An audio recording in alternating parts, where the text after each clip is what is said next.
Pada tujuan pembelajaran, setelah mempelajari materi ini, siswa diharapkan mampu yang pertama yaitu menganalisis pelaksanaan pemerintah sesuai karakteristik good governance, dan yang kedua yaitu menyajikan hasil analisis tentang pelaksanaan pemerintah sesuai dengan karakteristik good governance.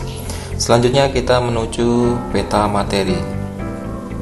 Pada peta materi kita masih membahas pelaksanaan pemerintah sesuai dengan karakteristik good governance. Pada kali ini kita membahas yaitu pada subbab B, yaitu pelaksanaan good governance di Indonesia. Dan di dalamnya nanti yang kita bahas yaitu yang pertama ada penerapan good governance di Indonesia. Lalu yang kedua yaitu lembaga pembentuk good governance. Dan yang ketiga adalah hambatan dalam mewujudkan good governance. Dan selanjutnya kita menuju video pembahasan. Pada subbab B, pelaksanaan good governance di Indonesia. Yang pertama adalah penerapan good governance di Indonesia.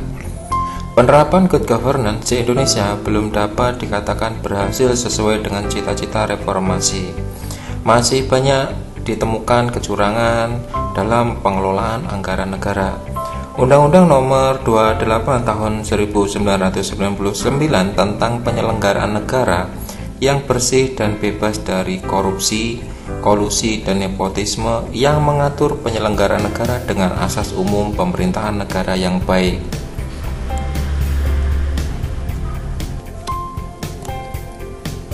Yang kedua yaitu lembaga pembentuk good governance. Dalam penyelenggaraan pemerintahan di suatu negara, terdapat 3 komponen besar yang harus diperhatikan. Ketiga komponen yang dimaksud yaitu yang pertama adalah pemerintah, lalu yang kedua adalah sektor swasta, dan yang ketiga adalah masyarakat madani. Nah, yang pertama yang kita bahas adalah pemerintah. Peran dan tanggung jawabnya adalah tanggung jawab pemerintah adalah di bidang hukum, pelayanan publik, desentralisasi, transparansi umum, dan pemberdayaan masyarakat. Lalu penciptaan pasar yang kompetitif, membangun lingkungan yang kondusif bagi tercapai tujuannya, dan pembangunan baik pada level lokal, nasional, dan maupun internasional. Tugas pemerintah dalam mewujudkan good governance yang pertama yaitu sebagai berikut: menciptakan kondisi politik, ekonomi, dan sosial yang stabil. Dan yang kedua, membuat peraturan yang efektif dan berkeadilan. Dan yang ketiga adalah menegakkan HAM. Yang keempat adalah melindungi lingkungan hidup. Yang kelima adalah mengurus standar kesehatan dan standar keselamatan publik.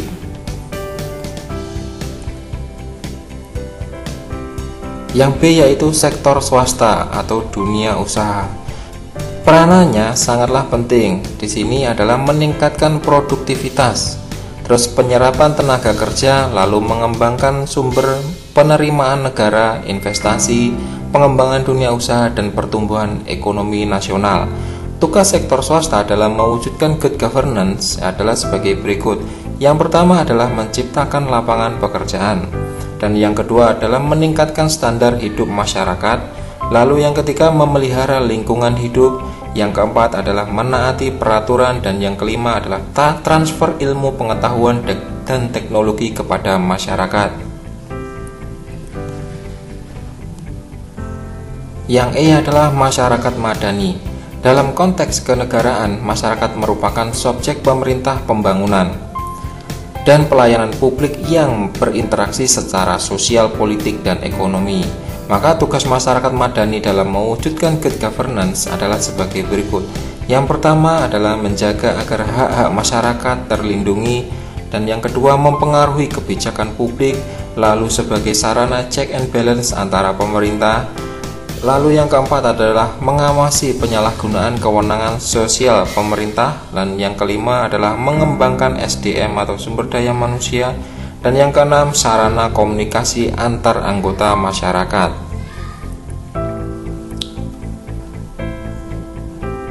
Dan yang ketiga adalah hambatan dalam mewujudkan good governance. Dalam mewujudkan good governance atau pemerintah yang baik, terdapat permasalahan pastinya atau halangan yang mengikutinya.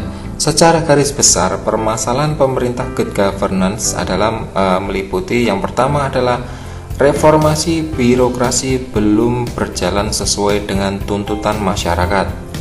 Dan yang B yaitu tingginya permasalahan dalam mencari solusi perbaikan. Dan yang C masih tingginya tingkat penyalahgunaan wewenang.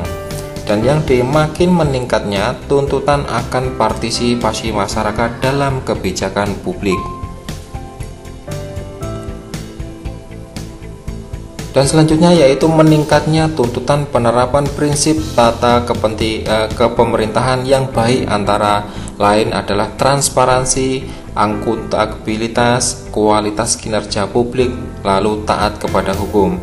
Dan selanjutnya adalah meningkatnya tuntutan dalam pelimpahan tanggung jawab, kewenangan, dan pengambil keputusan dalam era desentralisasi. Dan selanjutnya rendahnya kinerja sumber daya manusia. Dan yang terakhir adalah sistem kelembagaan atau organisasi dan keterlaksanaan pemerintah daerah yang belum memadai.